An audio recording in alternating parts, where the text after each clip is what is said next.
Hello and welcome to 5 Minutes with FZUK, and today we're talking about success through Brexit and Covid.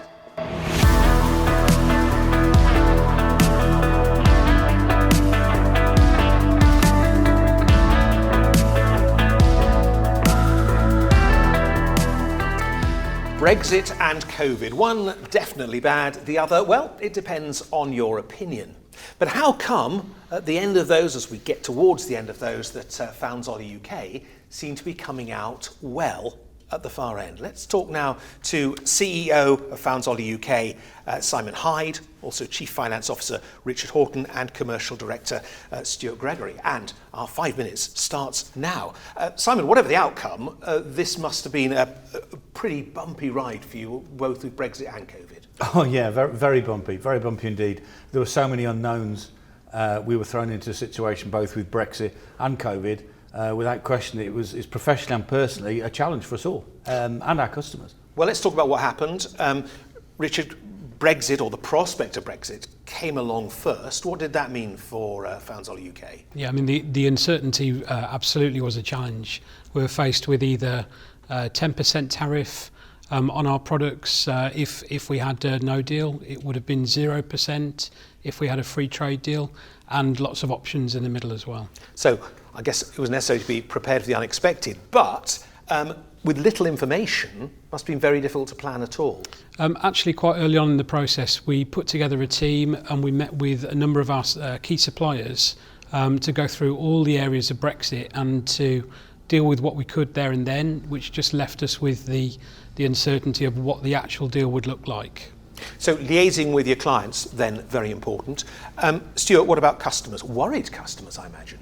Very worried about price increases because of the tariffs. So early on, we had to sort of hold their hands all the way through it and explain to them exactly what each scenario might entail. Explain that we had plans in place so that we could keep the supply chain robust. And with regards to pricing, if they were really concerned about it, then we would add the potential tariff. Well, I was going to ask about this because it's interesting. You're explaining the options really to your customers to try and reassure them. But the fear of rising prices must surely have remained. It did remain. And if they were really upset about it or concerned about it, what we did was we would include the 10% potential tariff in their quotation so that when they got their truck and they got their invoice, if we didn't get the trade deal, then they would have the right price. If we got the trade deal, then the invoice would have been lower. So from a budget perspective, they had it all covered. So funny enough, it was actually clear for them. Simon, a great time of uncertainty. Was this really, I mean, it was a stumbling block that you successfully managed to stumble over?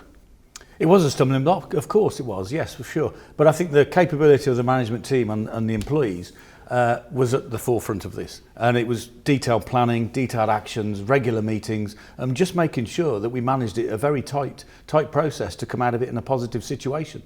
And then, of course, amidst all this, along came Covid. Richard, what did you do? How did this affect you here? Well, we're a key supplier to the public sector, therefore we had to be business as usual. We already had some business continuity plans, which gave us a bit of a head start in terms of preparing for this. What did that mean you actually did?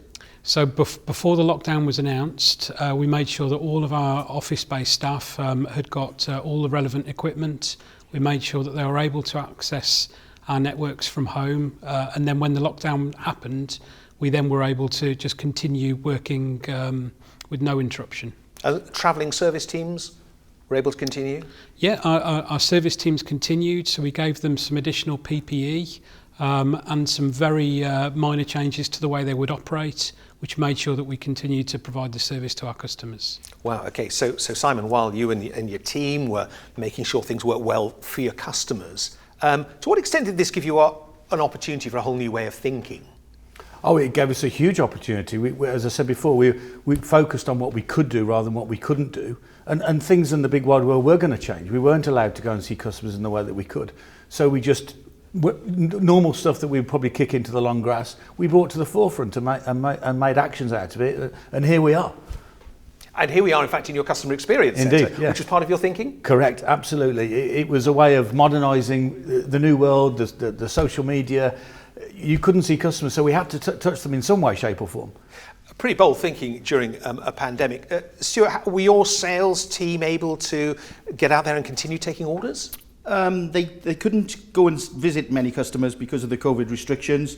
We still managed to keep our demonstration fleet going, and the sales guys used Teams and Zoom, that kind of thing. So we were in continuous contact with the customers, but our after sales team, because they're front line, they were there every day and they were ambassadors for the business. Fantastic. Well, final 20 seconds, Simon.